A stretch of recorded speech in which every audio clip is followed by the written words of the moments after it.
back in 1973, I was born into a Christian home, an Adventist Christian home. And, I guess there's a lot of kids as they grow up in that setting that are really spiritual, they really get it and they actually have a relationship with God. But I wasn't one of those kids. I resented having to go to church. I resented, wearing my brother's hand-me-down itchy woolen pants and sitting in the pew for 3 hours or whatever on Saturday morning, feeling like I'd rather be kicking the soccer ball around or doing something with my friends.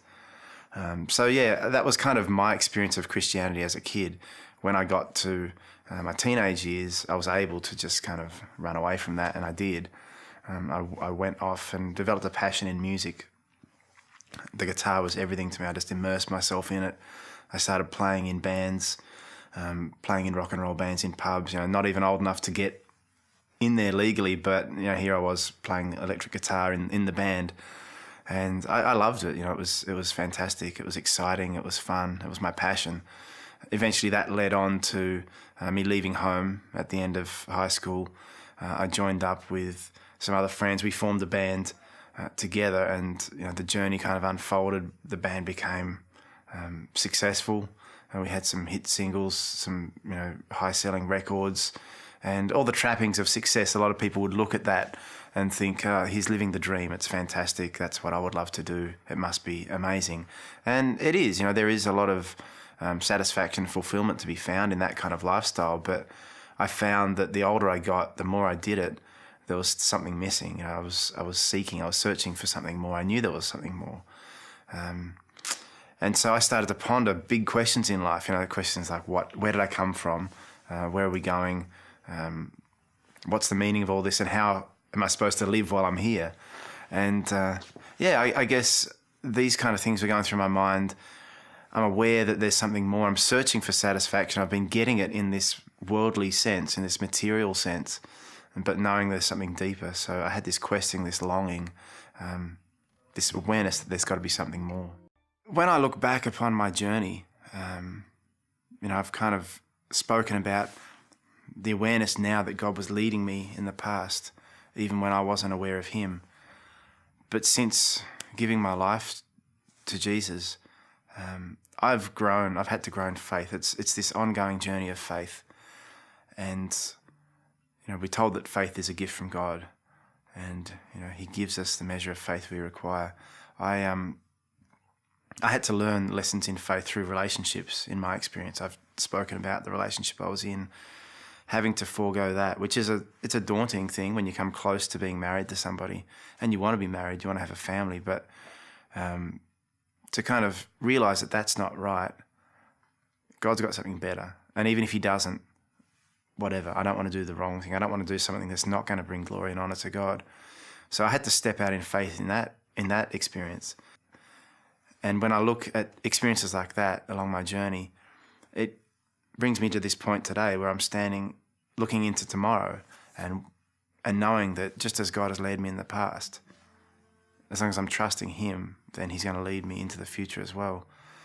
So that's really what the Christian life is all about. It's a journey of faith and a journey of learning to trust God more and more. So it's a wonderful life. It's an exciting life. Sometimes the future's unclear. You don't know where God's leading exactly, but you just have to pray and just ask him for the faith to trust. I feel like I have a message. I have something to sing about. In my former musical life, I used to sing songs about whatever, me, life in general.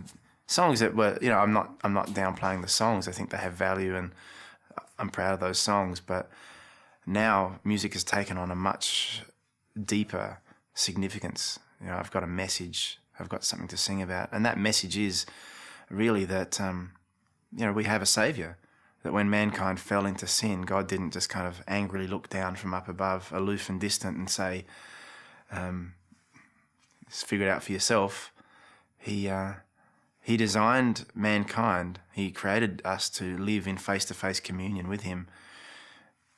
We know when we read the Bible that the end result is that God's going to be dwelling face-to-face with his people again. That's made possible by the fact that God sent Jesus to this earth to live as a man, to live the perfect life that none of us could live, and to die the death that we deserve. He lived among men, face to face with men, so that we could one day live face to face with God again. And that's the song, Emmanuel, God with us. That's the message. In America, you tend to meet people who are spiritual. You meet people and you end up being engaged in conversations about God, about spiritual things. And this was happening to me. Over a couple of years as I'm traveling around, I'm meeting people, having these conversations. People are giving me books to read. Someone gave me a Bible one time and I started traveling with it, and I'd read it from time to time.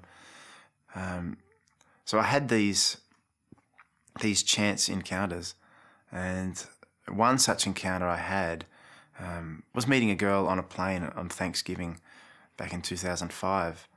And I guess it sounds like a pretty random occurrence, a pretty random place to meet somebody, and it is. And I guess the nature of the circumstances in which we met, and then also the very intentional witness that she had towards me, it made me realise that it was God that was putting these people in my path. It was no accident. It's no chance. And it all clicked in my head. I was reflecting on all these people, these books, the Bible. Wow, God is actually, the God of the universe is reaching out to small, insignificant me and wanting to draw me into relationship with him. And I surrendered. That night I knelt down by my bed and I prayed for the first time since I was a little kid, when I had to sit down and kneel and pray before I went to, my bedtime prayers before I went to sleep. But it didn't really mean anything to me back then. It felt like I was just talking to, some invisible whatever.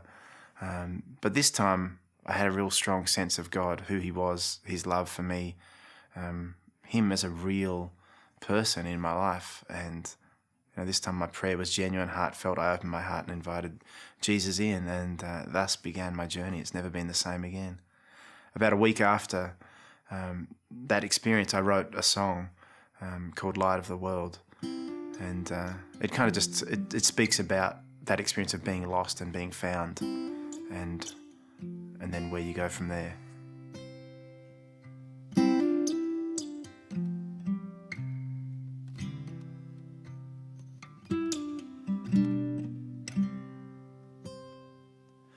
There's a light in the valley. There's a light on a distant shore. There's a light on a mountain. It's the light that'll guide you home. It shines in the darkness. It speaks through the word. The light of forgiveness, the light of the world.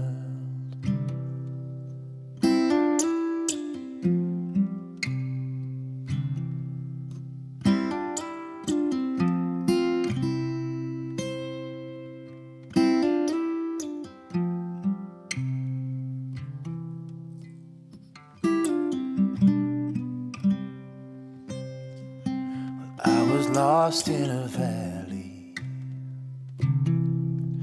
I was lost on a raging sea. Lost on a mountain, until the light shone on me. Led me out of the darkness and back to the shore, top of the mountain, to be lost no more.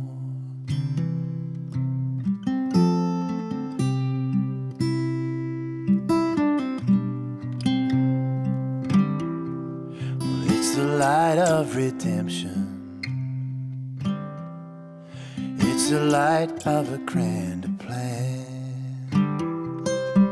The light of forgiveness. Yeah, the light is the Son of Man. It's shining in the darkness. It's shining in the night. The light is the way, the truth and the life.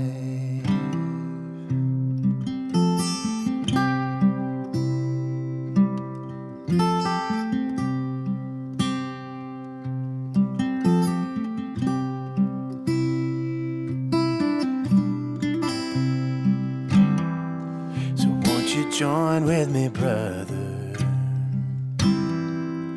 Won't you take me by the hand, and we'll follow together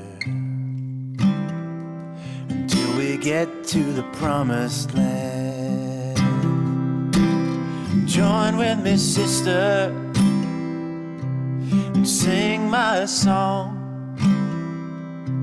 We'll follow together until this journey's done.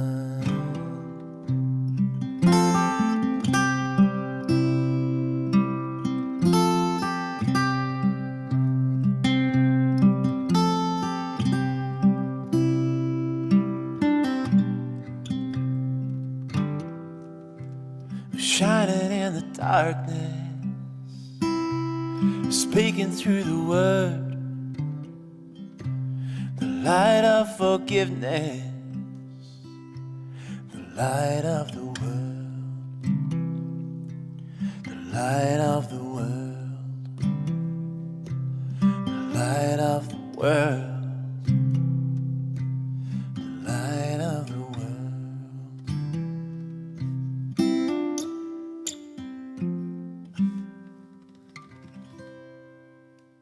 A lot of people say that it's good to learn from experience. And while I believe that that's true to a point, it's a risky thing. You know, it's only the grace of God that's led me through all my experiences to where I am now. There's a lot of young people that get seduced and led into worldly living that never come back. We don't know the future. Life is short. I think if you hear the voice of God, respond today. That's the take-home message. You know, don't be lured into what the world has to offer. Seek God. And then the third thing that I like to bring out in my story is the fact that prayer is such a powerful thing. The people that God brought into my path in those years when He was gradually leading me on this journey to meeting Him, there were people that came and witnessed to me. Those people were the answers to the prayers of my parents, who through all those years were praying faithfully for me. They couldn't put pressure on. You can't tell your kids what to do. You can't make them believe in God. Or the best thing you can do is pray and live by example and let them see Jesus in you. And so their prayers were answered. I can only imagine now as a praying person, being a parent, praying with tears, you know, for your kids that are living apart from God. And I would just encourage all parents, you know, if you're in that situation, don't give up hope, because God answered those prayers. So I would just say, journey on in faith, don't give up hope, keep praying, and seek God, because the world can't satisfy, only He can. I had this process of just searching, seeking, knowing that there was more than what I was experiencing. As fulfilling as it was, ultimately it wasn't. I had a hollowness, and I didn't realise that it was actually a questing, a seeking after God. I'd asked those deep questions, but I didn't really kind of latch onto the concept of the idea that it was God that was putting that on my heart. It was God that was really reaching out to me. In hindsight, I look back and I look at my life. I look at different occurrences, different chance encounters, different things that happen. You know, you get to a crossroads and you can go A, B, or C. You go A for some reason rather than B or C. And you kind of think of these things as just chance or fate or whatever. But now I look back and I see a lot of those things as the leading of God. You know, even when I wasn't aware, even when I wasn't in a relationship with God, I realized that He was leading me anyhow. And He was leading me to the point that I finally did come into a relationship with Him. But it's incredible, you know, to look back, to reflect upon your journey, and to realize that even when you weren't, when God wasn't in the picture for you, in your own mind, in your own experience, He was actually in your life, working actively, leading and guiding, to get to the point where you finally surrendered to Him.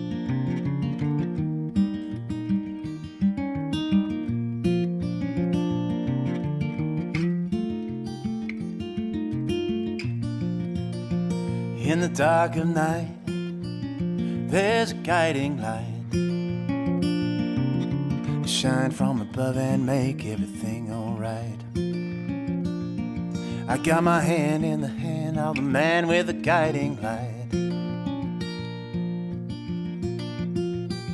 On my windowsill, it's raining still, but I know that the sun gonna shine down hot and bright. I got my hand in the hand of the man with the guiding light.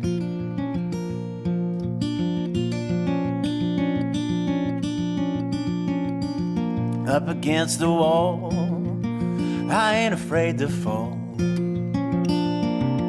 'cause when I hit the ground, someone gonna come and set me right.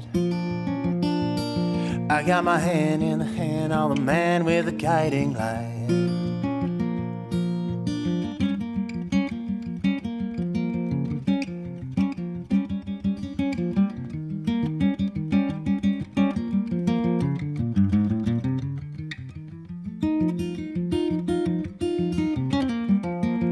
This little light of mine, I'm gonna let it shine.